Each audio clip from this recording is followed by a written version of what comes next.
नमस्कार विद्यार्थियों बच्चों, आज जो हमारा क्रॉप जो प्रोडक्शन हमने जो स्टार्ट किया है वो आज सेकेंड लेक्चर है। सेकेंड लेक्चर में आज हम डिस्कस करेंगे वीट क्रॉप को। इससे पहले वाले लेक्चर्स में हमने राइस क्रॉप, पेडी क्रॉप को डिस्कस किया था। पेडी क्रॉप के जितना भी पैकेज ऑफ प्रैक्टिस था सारा डिस्कस कर लिया था। आज हम वीट क्रॉप की बात करेंगे।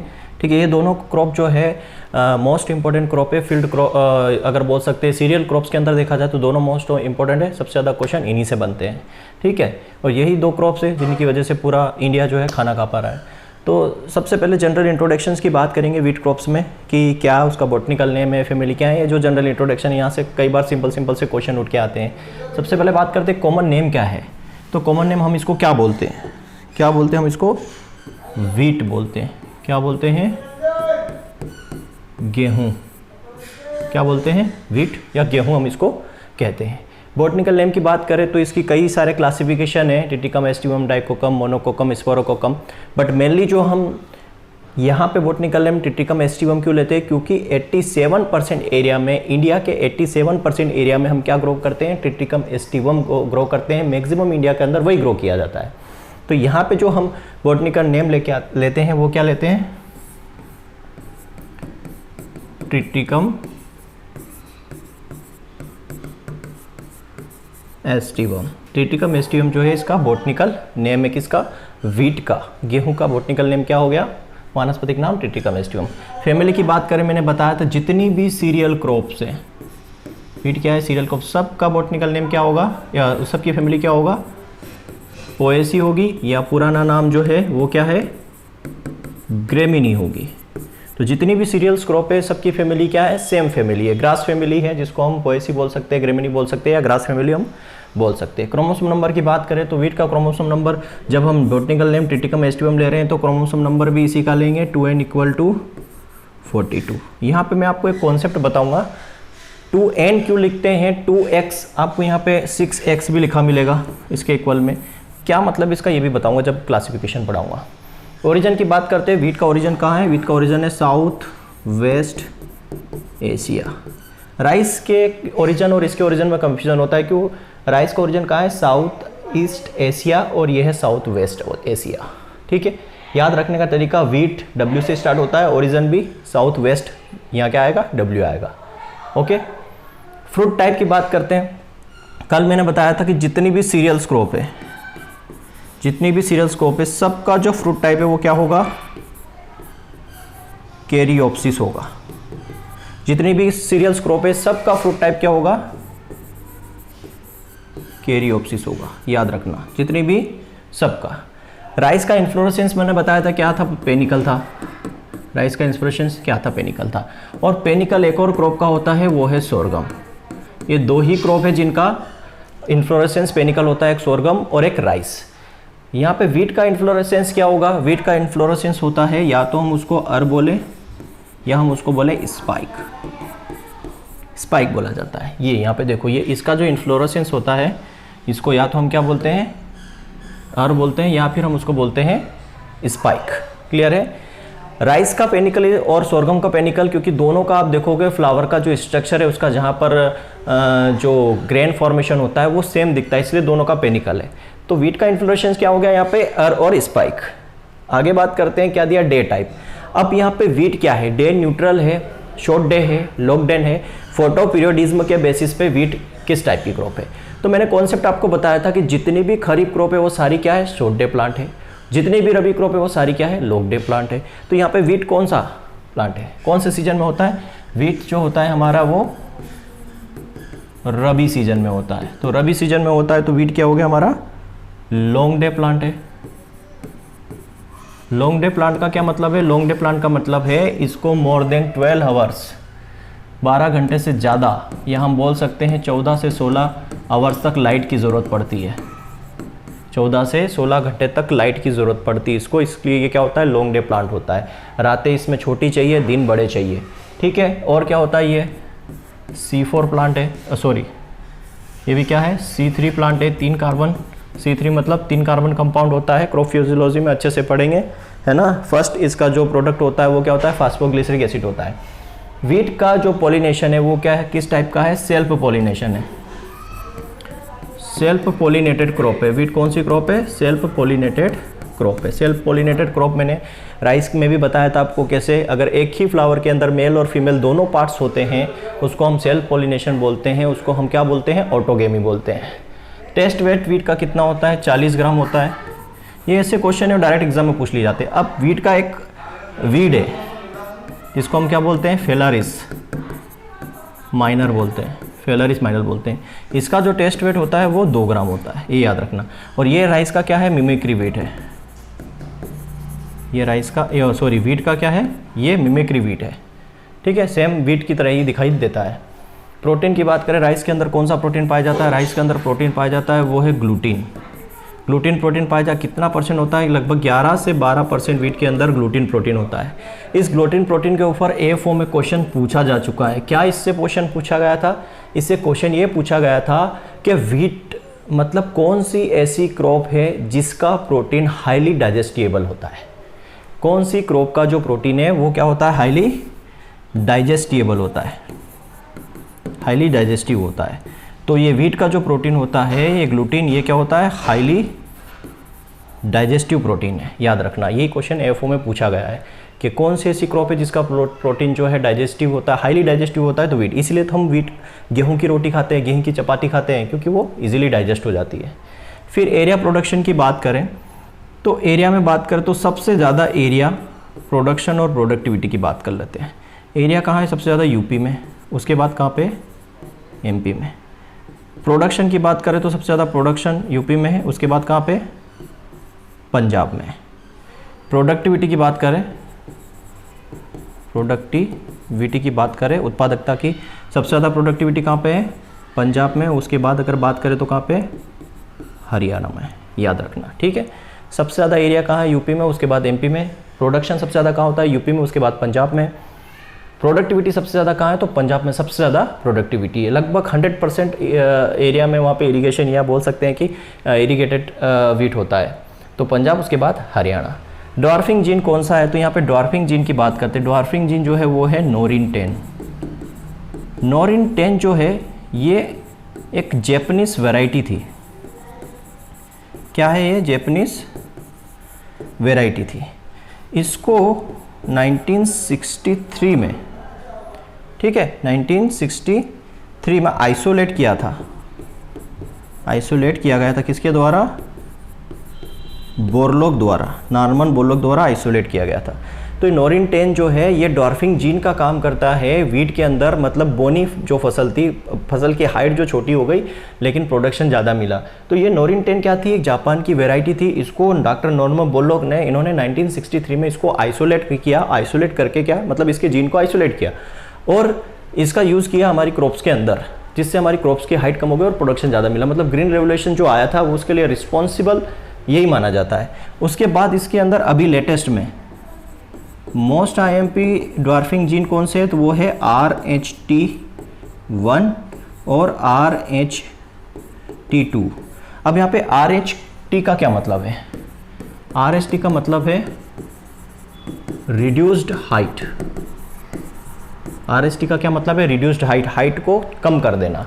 तो अभी मोस्टली कौन से जीन यूज़ होते हैं, RH1 और RH यूज़, ये दोनों यूज़ होते हैं। अगर क्वेश्चन एग्जाम में आता है कि अभी ड्वार्फिंग जीन जो है मोस्ट ऑफ द यूज़ होता है वीट क्रॉप के लिए, तो RH1 और RH2 यूज़ होता है, ठीक है। तो ये इतना जनरल इंट्रोडक्शन हो गया। नाउ बात करते हैं क्लासिफिकेशन की। तो वीट का जो क्लासिफिकेशन है वो किस पे बेस्ड है, बेस्ड ऑन क्रोमोसोम नंबर। किस पे बेस्ड है, based on chromosome number. Chromosome number के आधार पर इसका क्लासिफिकेशन किया गया। तो क्रोमोसोम नंबर के आधार पर ही क्या है, ये डिप्लॉइड है, टेट्राप्लॉइड है और हेक्साप्लॉइड है, ठीक है। 3 तरीके का होता है। डिप्लॉइड वीट मतलब यहाँ पे जो डिप्लॉइड वीट है उनके क्रोमोसोम नंबर क्या है, 2n = 2x = 14। टेट्राप्लॉइड मतलब यहाँ पे 2n = 4x = 28। 4 मतलब क्या होता है, टेट्रा। हेक्सा मतलब 2n = 6 मतलब हेक्सा हो गया, = 42। अब यहाँ पे समझता है ये 2n क्यों लिखा जाता है, 2x क्यों लिखा जाता है, इसको थोड़ा सा समझते हैं, ठीक है। देखो गैमेट वर्ड आपने सुना होगा, ठीक है। तो जो गैमेटिक क्रोमोसोम नंबर होते हैं, एक ग्रामेटिक क्रोमोसोम नंबर होता है और एक होता है बेसिक क्रोमोसोम नंबर। क्लियर है? क्या होता है? एक होता है गेमेटिक क्रोमोसोम नंबर और एक होता है बेसिक क्रोमोसोम नंबर। दो तरह के क्रोमोसोम होते हैं, गेमेटिक क्रोमोसोम नंबर होता है, बेसिक क्रोमोसोम नंबर। ये जो एन है ये गेमेटिक क्रोमोसोम नंबर है और ये एक्स जो है ये बेसिक क्रोमोसोम नंबर है।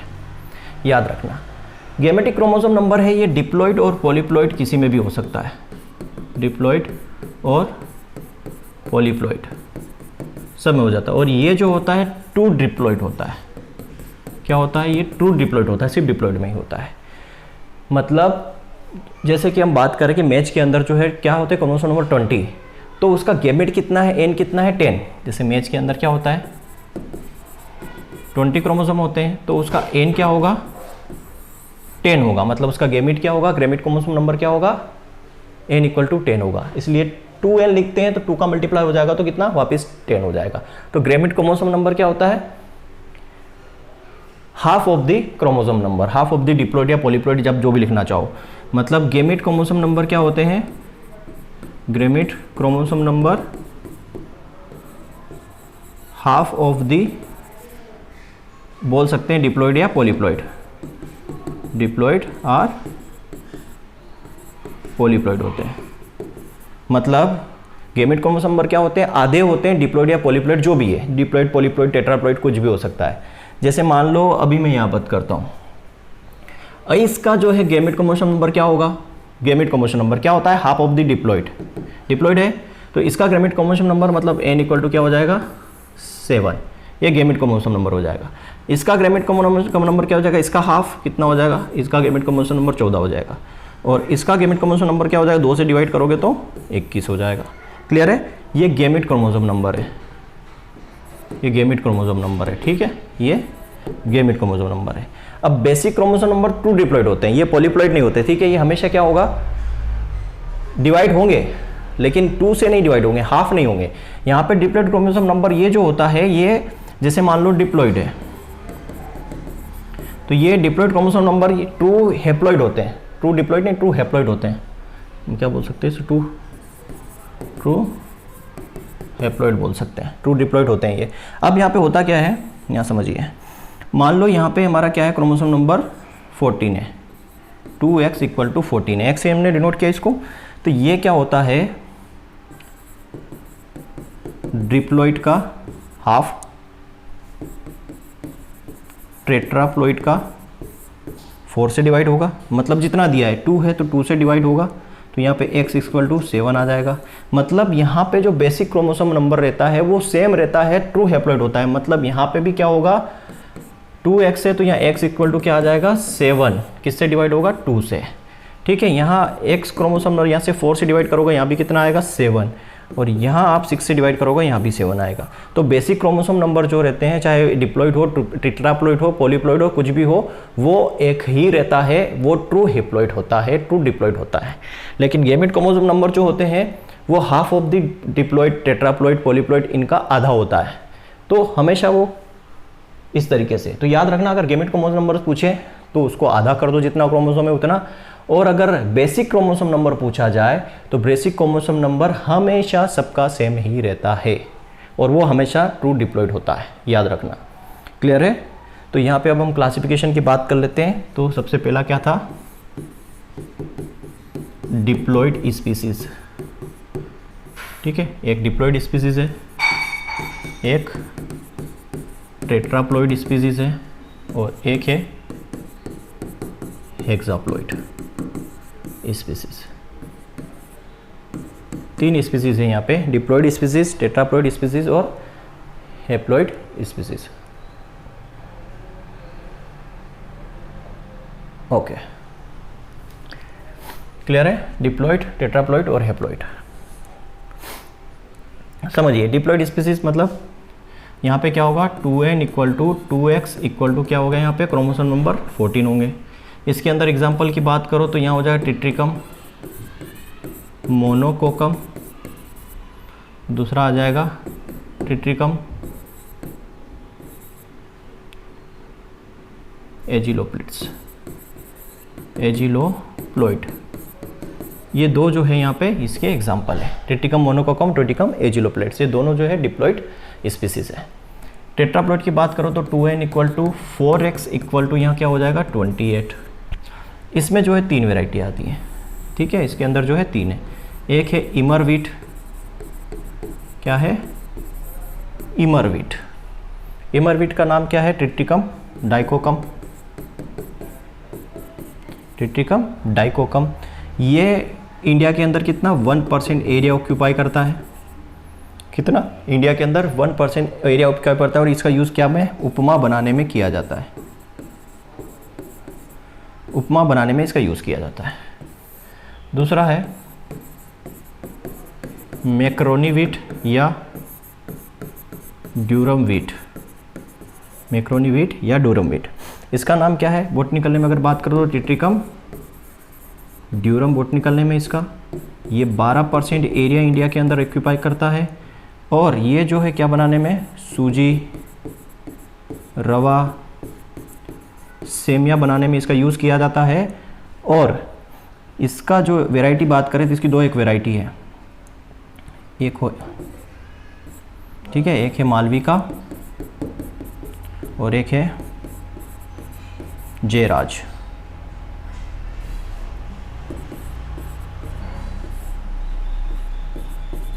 मालविका और जयराज इसकी दो वैरायटी है। ड्यूरम क्रॉप्स की वैरायटी भी पूछ ली जाती है, ड्यूरम स्पीसीज की वैरायटी कौन सी है, तो मालविका जयराज जो है इसकी वैरायटी है। ट्रिटिकम ड्यूरम एरिया 12% इंडिया के अंदर ऑक्यूपाई करता है, और सीजी, रेवा और सेमिया बनाने में इसका यूज़ किया जाता है। एक है यहाँ पे तीसरी, वो है पोलार्ड वीट, इसको कॉर्न वीट भी बोलते हैं, इंग्लिश वीट भी बोला जाता है इसको, ठीक है, रिवर वीट भी बोला जाता है। तो ये ग्रोन कहाँ पे ग्रो किया जाता है, ये ग्रोन इन यूएस, सिर्फ यूएस में किया जाता है, इंडिया में ग्रो नहीं किया जाता, इंडिया में इसको ग्रो नहीं करते हैं। क्लियर है, तो ये 3 इसके अंदर। फिर हेक्साप्लॉइड की बात करें तो हेक्साप्लॉइड के अंदर पहला है ट्रिटिकम एस्टिवम। ट्रिटिकम एस्टिवम जो है 87% एरिया जो है ऑक्यूपाई करता है, ठीक है, मोस्ट कल्टिवेटेड स्पीसीज है। इसको क्या बोला जाता है, मैक्सिकन वीट भी बोला जाता है। क्या बोला जाता है इसको, मैक्सिकन वीट भी बोला जाता है। क्या बोला जाता है इसको, मैक्सिकन वीट भी बोला जाता है। दूसरा, ये इंपोर्ट किया गया था कहाँ से, मैक्सिको से। इसको डेवलप किसने किया, इसको डेवलप किया गया था नॉर्मन बोरलॉग द्वारा, ठीक है, उसने इनको डेवलप किया था। अब एक और इसमें है बात करें तो वो है ट्रिटिकम वल्गेयर। ट्रिटिकम वल्गेयर जो है ये भी हमारे इंडिया में ग्रो नहीं किया जाता। इसकी कुछ स्पीसीज़ है वो देख लो, K65 इसकी एक वैरायटी मोस्ट इंपॉर्टेंट, और C13 इसकी वैरायटी है। तो टोटल 7 स्पीसीज़ है, 2 ये हो गए, 3 5 और ये 2 ये 7। इसमें से मोस्ट इंपॉर्टेंट जो है ट्रिटिकम एस्टिवम, ट्रिटिकम ड्यूरम और ट्रिटिकम डाइकोकम, ये तीनों जो इंडिया के अंदर ग्रो होती है। 87%, 12% और 1%, टोटल 100% हो गया, यही हमारे इंडिया में ग्रो होती है। क्लियर है, ये इसकी क्लासिफिकेशन हो गया। टोटल कितनी है, 7 स्पीसीज़ यहाँ है। नाउ हम बात करते हैं रूट सिस्टम की। Clear, okay. स्टार्टिंग में थोड़ा सा आपको ब्लर सा दिखाई देगा, पर कोई बात नहीं। रूट सिस्टम की बात करते हैं, वीट के अंदर जो 2 टाइप की रूट होती है। क्या होती है, 2 टाइप की रूट होती है। एक होता है सेमिनल, एक सेमिनल रूट होती है, ठीक है, और एक होती है क्राउन रूट या एडवेंटिजियस रूट। क्राउन रूट बोल सकते हैं, एडवेंटिजियस रूट। सेमिनल रूट देखो, ये आपको डायग्राम में दिख रहा है, ये जो सीड से जो पहली रूट्स निकलती है उसको हम बोलते हैं सेमिनल रूट्स, ठीक है, जो स्टार्टिंग रूट्स होती है। मैं डायग्राम यहाँ पे बना देता हूँ, ये जो, ठीक है, ये मान लो सीड है, तो ये रेडिकल से रूट निकलती है और प्लूमबुल से सूट निकलता है। तो ये जो पहली रूट्स निकलती है यहाँ से, ये रूट्स होती है, ये सेमिनल होती है। फर्स्ट जो रूट्स निकलती है सेमिनल, उसके बाद ये जो और इसका जो एक्सपांशन होता है ये लेटरल रूट्स कहलाती है। क्या कहलाती है, लेटरल रूट्स कहलाती है। अब क्या होता है, जब जर्मिनेशन शुरू हो जाता है, क्या होता है, जब जर्मिनेशन शुरू हो जाता है, जब जर्मिनेशन शुरू होता है मतलब कि जब यहाँ पे लीव्स बनना स्टार्ट हो जाती है, 3-4 लीव्स बनना स्टार्ट हो जाती है, तो यहाँ से यहाँ से क्या होता है, यहाँ से जो है ये इस तरीके से क्राउन रूट्स निकलती है, मतलब ताज की तरह। क्राउन का मतलब क्या होता है, क्राउन का मतलब क्या होता है, ताज होता है। ताज मतलब कि जो राजा महाराजा पहनते हैं, इस तरीके से ताज होता है, यह हमेशा बोल सकते हैं ये ताज होता है, इस तरीके से इसको क्राउन बोला जाता है। तो ये कब होता है, ये कब बनना शुरू होती है, जब 21 दिन हो जाते हैं, 21 से 22 डे आफ्टर डेज, लगभग 20 दिन के बाद, सोइंग के 20 दिन के बाद जब जर्मिनेशन बाहर हो जाता है, 2 से 3 पत्तियाँ आ जाती है, तब ये क्राउन रूट बनना शुरू होती है। तो इनको हम क्राउन रूट बोलते हैं। और इसी क्राउन रूट पे हमें क्या देना चाहिए, क्राउन रूट इनिशिएशन इरिगेशन देना चाहिए। नहीं तो अगर इस स्टेज में हम इरिगेशन नहीं देते हैं तो लगभग 40% हमारा जो है प्रोडक्शन का लॉस होता है। इसलिए बोला जाता है उसको crown root initiation. Crown root initiation का मतलब क्या है कि जब ये क्राउन रूट निकलना शुरू हो, कब निकलना शुरू होती है, 20 से 25 दिन के बाद, जब जर्मिनेशन क्या हो जाता है, शुरू हो जाता है, जब 2 से 3 लीव्स आ जाती है। तो 2 तरीके की रूट्स हो गई यहाँ पे, क्लियर। क्लाइमेट की बात करते हैं। वीट के लिए जो है कूल एंड क्या चाहिए, मॉइस्ट क्लाइमेट चाहिए, कूल और मॉइस्ट क्लाइमेट चाहिए। कब, वेजिटेटिव ग्रोथ के समय, वेजिटेटिव ग्रोथ के समय कूल और मॉइस्ट। जैसे कि हम बात करते हैं अक्टूबर नवंबर दिसंबर में क्या होता है, ठंडी रहती है, तो हमें क्या चाहिए, कूल और मॉइस्ट। उसी समय हम क्या करते हैं, वीट की सोइंग करते हैं, उस समय वीट की क्या चलती है, वेजिटेटिव ग्रोथ चलती है, उस समय हमें क्या चाहिए, कूल और मॉइस्ट क्लाइमेट चाहिए। दूसरी बात कि इसको वार्म और ड्राई क्लाइमेट भी चाहिए, वार्म एंड ड्राई क्लाइमेट भी चाहिए। कब, ड्यूरिंग रिप्रोडक्टिव स्टेज पे, रिप्रोडक्टिव स्टेज पे इसको, रिप्रोडक्टिव स्टेज मतलब जब हम इसकी मैच्योरिटी आ जाती है, जब हार्वेस्टिंग टाइम आ जाता है, कब आता है, उधर जनवरी फरवरी मार्च के आसपास, तो उस समय सीधी सी बात है गर्मी स्टार्ट हो जाती है, तो वार्म और ड्राई क्लाइमेट चाहिए। तो हम सिंपल सा यहाँ पे बोल सकते हैं इसको moderate temperature and moderate humidity चाहिए, moderate temperature and moderate humidity चाहिए। ये क्वेश्चन, ये लाइन मैंने इसलिए लिखवाई है क्योंकि ये AFO में पूछा हुआ है, आंसर यही था कि वीट की क्रॉप के लिए किस टाइप का क्लाइमेट सूटेबल होता है, तो ऑप्शन नहीं था, moderate temperature and moderate humidity उसके लिए सूटेबल होती है। बात करते हैं टेम्परेचर की। मॉडरेट टेम्परेचर की बात की हमने, यहाँ मॉडरेट ह्यूमिडिटी की बात की।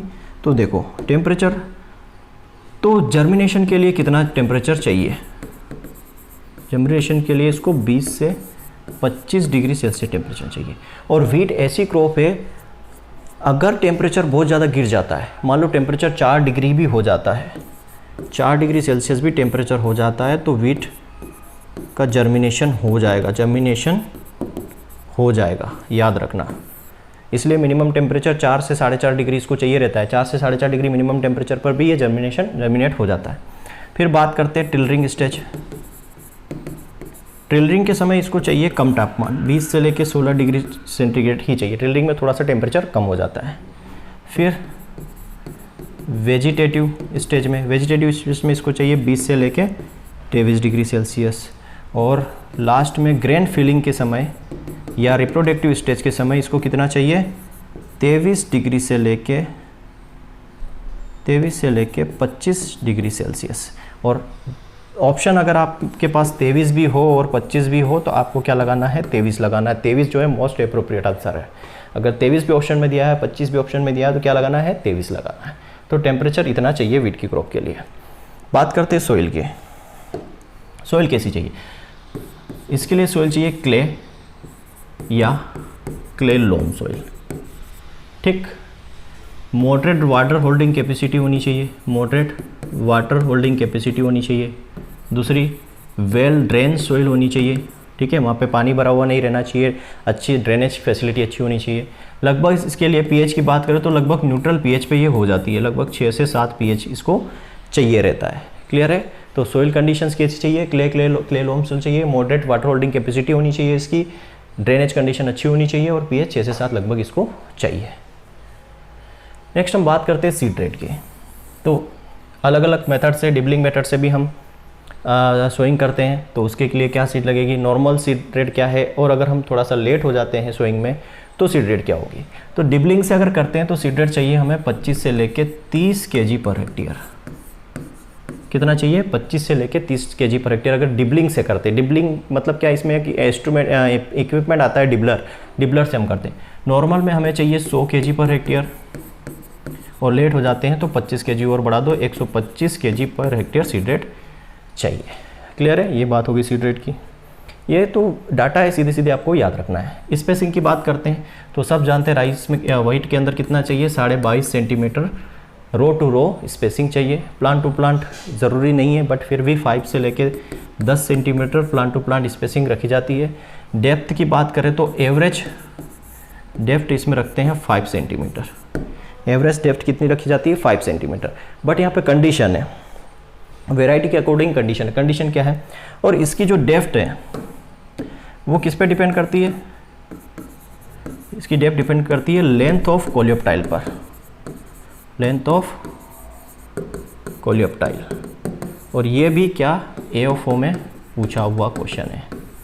ये क्वेश्चन पूछा हुआ है कि व्हीट सीडलिंग की जो डेप्थ है वो किस पे डिपेंड करती है, तो लेंथ ऑफ कोलियोप्टाइल पे डिपेंड करती है। लेंथ ऑफ कोलियोप्टाइल के बारे में मैंने जब ये AO4 की सीरीज कराई उसमें बताया है, ठीक है, कि अगर ये सीडलिंग है, इसके कोलियोप्टाइल की जो लेंथ होगी उतनी ही लेंथ क्या होगी, सीडलिंग की होगी। मतलब मान लो कोलियोप्टाइल की लेंथ 1 सेंटीमीटर है तो सीडलिंग की लेंथ भी क्या होगी, 1 सेंटीमीटर होगी। ठीक है, अब यहाँ पे कंडीशन क्या है, मान लो सिंगल जीन वैरायटी है, सिंगल जीन ड्वार्फिंग वैरायटी है तो उसके लिए 5 से 6 सेंटीमीटर डेप्थ चाहिए। अगर डबल जीन ड्वार्फिंग वैरायटी है तो उसके लिए 4 से 5 सेंटीमीटर। और अगर ट्रिपल जीन ड्वार्फ वैरायटी है तो उसके लिए 3 से 4 centimetre.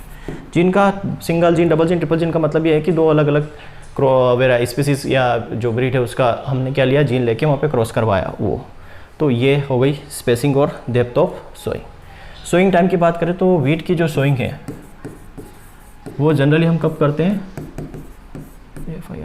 First 4th night of November. First 4th night of November मतलब लगभग 15 नवंबर के आसपास हम क्या करते हैं, सोइंग करते हैं। अगर रेनफेड है, रेनफेड अगर है, रेनफेड कंडीशन है तो हम क्या करते हैं, अक्टूबर में इसकी सोइंग कर देते हैं।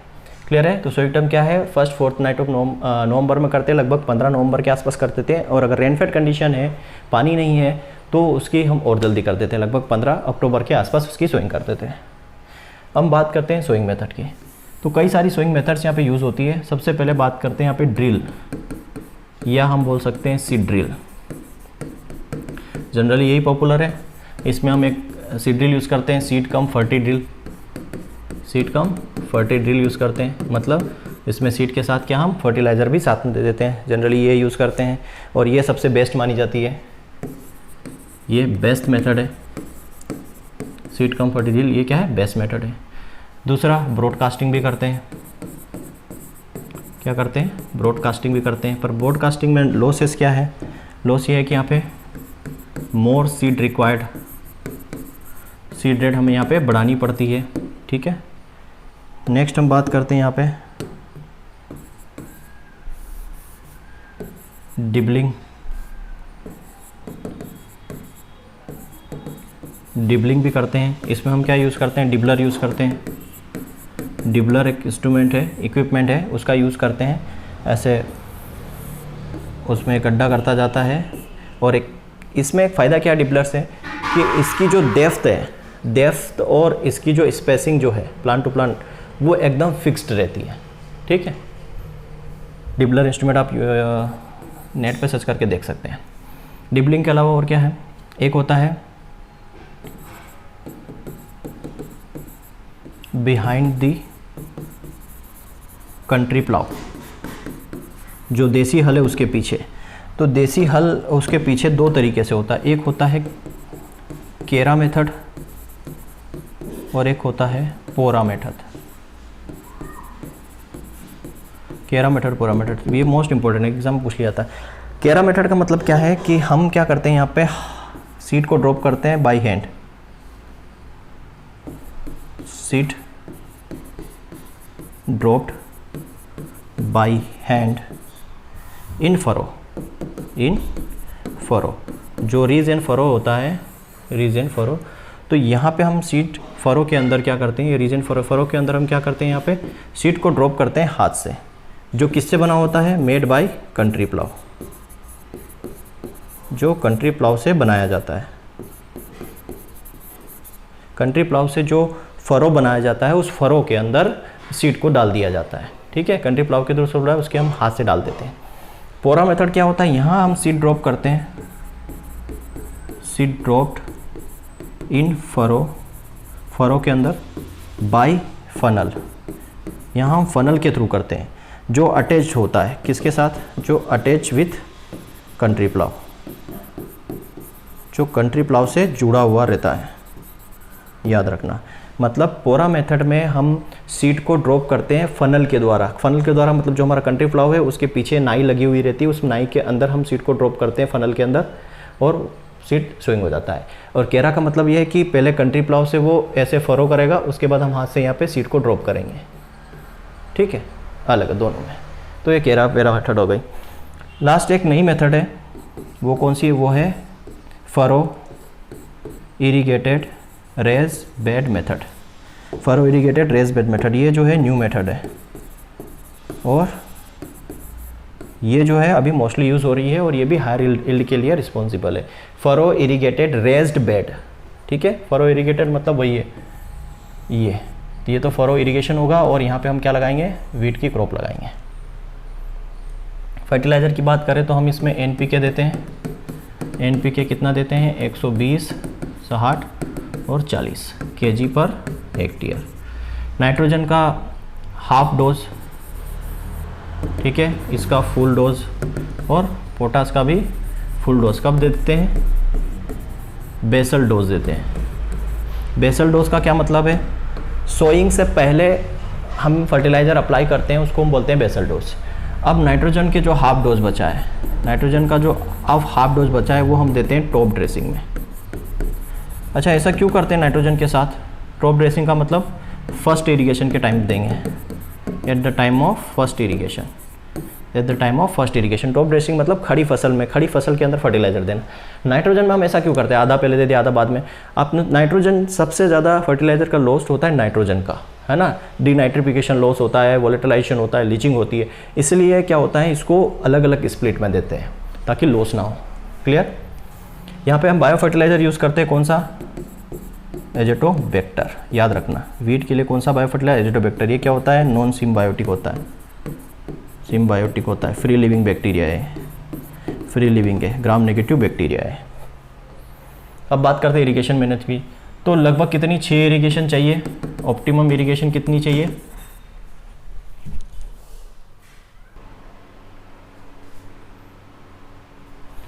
ओके तो कितना इरिगेशन चाहिए वीट की क्रॉप के लिए। थोड़ा सा डिस्टर्बेंस हो गया था लाइट जाने की वजह से। ओके, तो राइस की क्रॉप में जो ऑप्टिमम इरिगेशन चाहिए वो चाहिए 6 इरिगेशन। कितना इरिगेशन चाहिए, ऑप्टिमम 6 इरिगेशन रिक्वायर्ड है। ठीक है, मिनिमम 6 इरिगेशन अगर मिल जाती है तो उसका प्रोडक्शन बहुत अच्छा होता है। अब कितनी वाटर रिक्वायरमेंट होती है, अगर हम इसकी वाटर रिक्वायरमेंट की बात करें तो लगभग 450 से लेके 650 मिलीमीटर इसकी वाटर रिक्वायरमेंट है। इतना वाटर इसको चाहिए। मीन्स इसकी जो वाटर यूज़ इफ़िशियंसी है, वाटर यूज़ इफ़िशियंसी वो कितनी है, 12.6 kg हेक्टेयर पर mm इसकी क्या है, वाटर यूज़ इफ़िशियंसी है। मतलब सबसे ज़्यादा वाटर यूज़ इफ़िशियंसी किसकी है, फिंगर मिलेट की है। फिंगर मिलेट के बाद अगर सेकेंड नंबर पे अगर वाटर यूज़ इफ़िशियंसी ज़्यादा है क्रॉप्स के अंदर तो वो है वीट की। अब यहाँ पे बात करते हैं क्रिटिकल स्टेज की, क्रिटिकल स्टेज की। तो अगर हमारे पास 6 इरिगेशन है तो हम कब कब देंगे, सबसे पहले इरिगेशन हम देते हैं CRI स्टेज पे। CRI स्टेज, CRI मतलब क्या होता है, क्राउन रूट इनिशिएशन स्टेज। ये कब आती है, 20 से 25 डे आफ्टर सोइंग ये स्टेज आती है। इस स्टेज में अगर पानी नहीं दिया तो क्या होगा, अगर इरिगेशन नहीं दिया तो लगभग 40% प्रोडक्शन का लॉस होता है। कितना, लगभग 40% प्रोडक्शन का लॉस होता है। क्राउन रूट इनिशिएशन क्या होता है, जैसे मैंने बताया सीड है, यहाँ से क्या निकलता है, सेमिनल रूट निकलती है और यहाँ से जर्मिनेशन शुरू होता है। जब जर्मिनेशन शुरू हो जाता है 20 से 21 दिन में, तो यहाँ से निकलती है क्राउन रूट्स, जिसको हम एडवेंटिजियस रूट्स बोलते हैं, क्राउन रूट्स निकलती हैं। ठीक है, इस स्टेज पे 20 से 25 दिन में निकलना शुरू होती है, इस स्टेज पे हमें पानी देना ज़रूरी है। क्यों? ये क्राउन रूट जब बनती है, ठीक है, कहाँ बनती है? बिल्कुल सरफेस पे। या देखो क्राउन रूट्स कहाँ बन रही है? बिल्कुल नियर दी सरफेस, ये नियर दी सरफेस बनती है। अगर हम 20 से 25 दिन में पानी नहीं देते हैं तो क्या होगा? यहाँ पे वाटर की क्या होगी? कमी हो जाएगी, पानी की कमी हो जाएगी, जिसकी वजह से इस स्टेज में अगर पानी ना देने से 40% तक प्रोडक्शन का लॉस होता है। तो ये जो है most important, most critical stage है, most critical stage. Clear? Second stage की बात करें, सेकेंड क्या होती है हमारी? Tillering stage. ये कब आती है? Up to 40 day after sowing, 40 दिन के बाद। ठीक है। थर्ड हम बात करते हैं जॉइंटिंग, है ना, जॉइंटिंग स्टेज। ये कब आती है? Up to 60 day after sowing, 60 दिन के बाद। फिर हम बात करते हैं फोर्थ में हमारी आती है फ्लावरिंग स्टेज। फ्लावरिंग स्टेज कब आती है? तो वो आती है up to 80 day after sowing, sowing के 80 दिन के बाद। उसके बाद पांचवी हमारी आती है मिल्किंग स्टेज। कौन सी स्टेज आती है? Milking stage. ये कब आती है? Up to 100 day after sowing. और लास्ट में 6 पे है, वो आती है डॉट स्टेज, मतलब दूध वाली अवस्था के बाद। अब यहाँ दाने जो है भरना शुरू हो जाते हैं। डोज स्टेज मतलब सूखने वाली स्थिति। ये आती है 120 डे आफ्टर सोइंग। तो ये 6 स्टेज होती है, क्रिटिकल स्टेज होती हैं, जहाँ पर हमें पानी देना रहता है जब हमारे पास क्या हो? 6 इरिगेशन अवेलेबल हो। क्लियर है? मोस्ट इंपॉर्टेंट क्या होगा? Critical CRI stage, ground root initiation stage. अब कंडीशन ये है, ठीक है, कंडीशन ये है क्या? अगर हमारे पास एक इरिगेशन हो, क्या हो? एक इरिगेशन हो तो कहाँ, कब, कौन सी स्टेज में देना चाहिए? अगर एक इरिगेशन हो तो CRI स्टेज पे देना चाहिए। क्लियर? दूसरी कंडीशन, अगर 2 इरिगेशन हो, अगर 2 इरिगेशन अवेलेबल हो तो कब देना चाहिए? 2 इरिगेशन अगर हमारे पास हो तो एक तो CRI पे तो देना ही देना चाहिए, प्लस दूसरी कहाँ देंगे? फ्लावरिंग स्टेज पे, मतलब फर्स्ट प्लस फोर्थ। और अगर 3 इरिगेशन अवेलेबल है,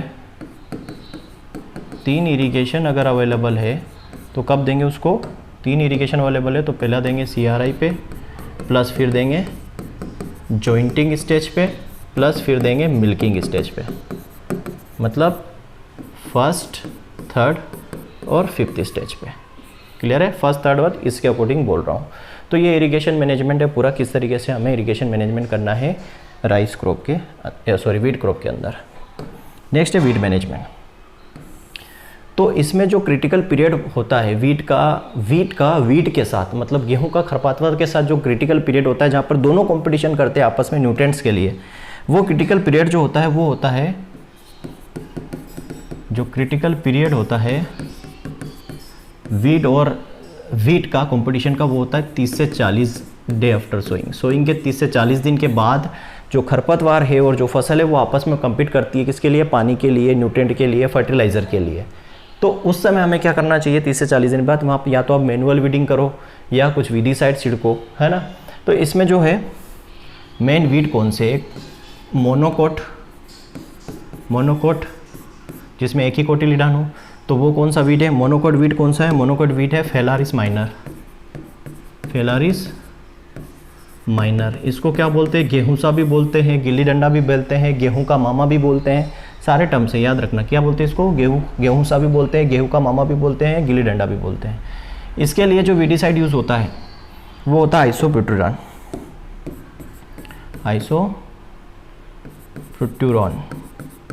आइसोप्यूटेरॉन यूज़ होता है। बट एक साइंटिस्ट हुए डॉक्टर RK मलिक साहब, कहाँ के थे ये?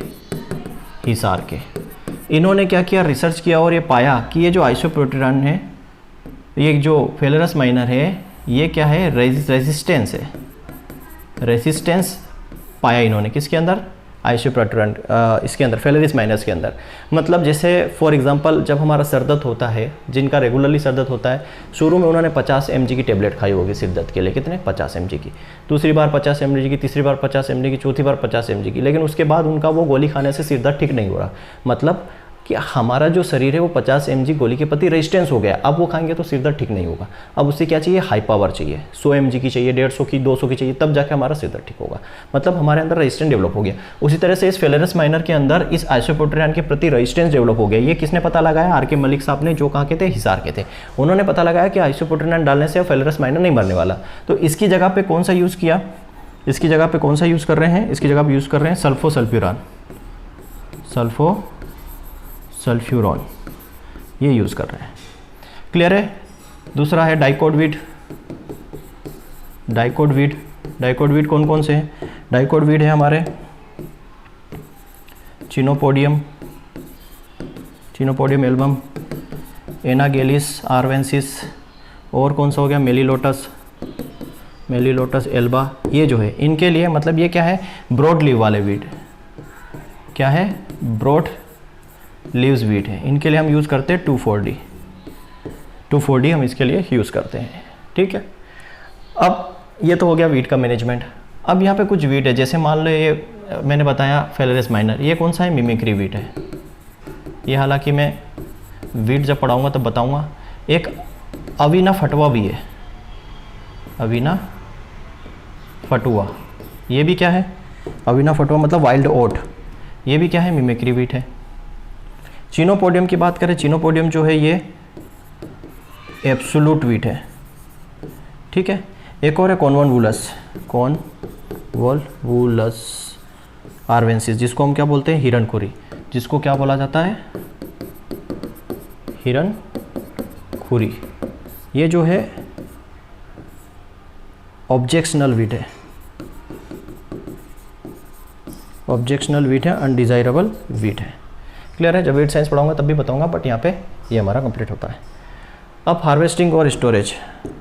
तो हार्वेस्टिंग के समय कितना होना चाहिए मॉइस्चर, इसमें ज़्यादा कुछ याद नहीं रखना। हार्वेस्टिंग के समय जो है मॉइस्चर जो होना चाहिए वो कितना होना चाहिए, लगभग 25 से 30% मॉइस्चर होना चाहिए हार्वेस्टिंग के समय।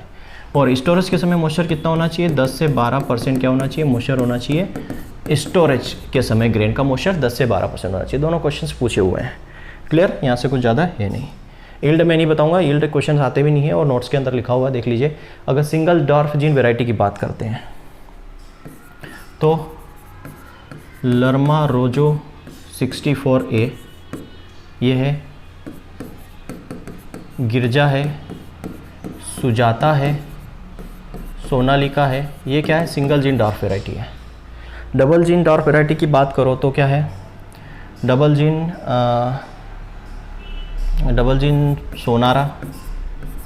सोनारो 63, कल्याण सोना। ठीक है, ये डबल जीन वैरायटी है। ट्रिपल जीन की बात करो तो ट्रिपल जीन के अंदर आ जाएगा पूसा लर्मा, जो IARI से डेवलप की गई है। म्यूटेंट वैरायटी की बात करो तो सरबती सोनारो। म्यूटेंट वैरायटी क्या है, सरबती सोनारो जो है म्यूटेंट वैरायटी है। क्लियर है।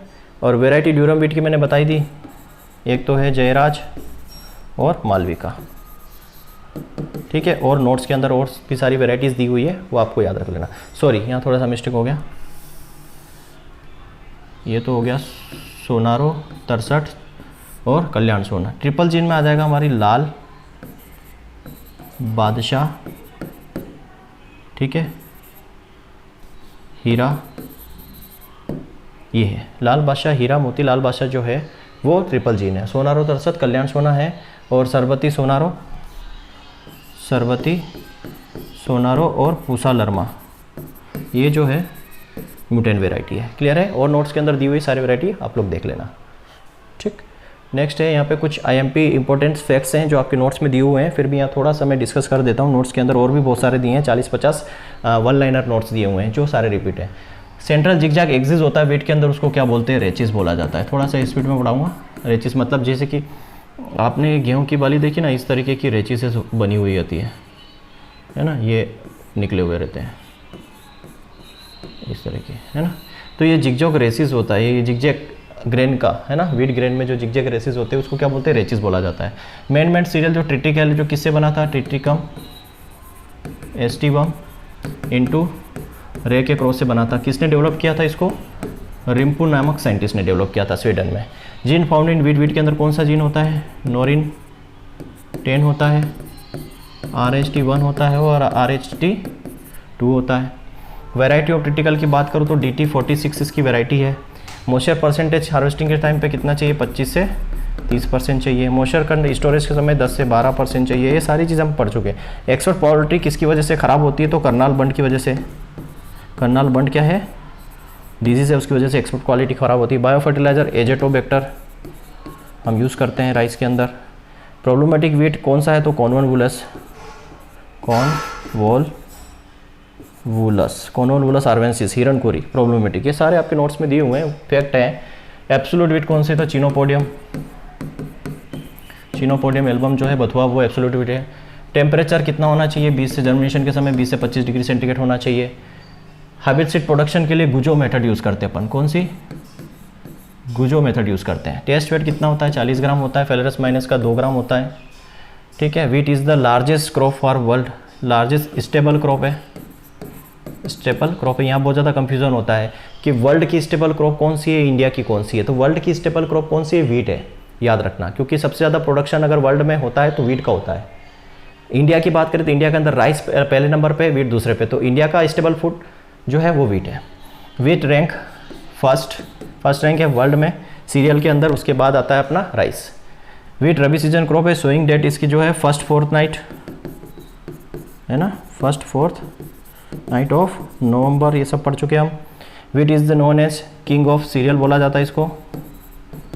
किंग ऑफ सीरियल इसलिए बोला जाता है क्योंकि ये वर्ल्ड का स्टेबल फूड है। वीट जो है सेकेंड लार्जेस्ट है इंडिया के अंदर, सेकेंड लार्जेस्ट सीरियल क्रॉप है इंडिया के अंदर। इंडिया के अंदर राइस जो है 1st नंबर पे। ठीक है। तो इस तरीके के कुछ फैक्ट्स हैं, और भी आपके नोट्स में दिए हुए हैं बहुत सारे, 30 से 40 फैक्ट्स मैंने बनाए हैं, उसको भी पढ़ लोगे तो क्वेश्चंस बन जाएंगे। क्लियर है? तो ये हमारा वीट क्रॉप यहाँ पे फिनिश होता है।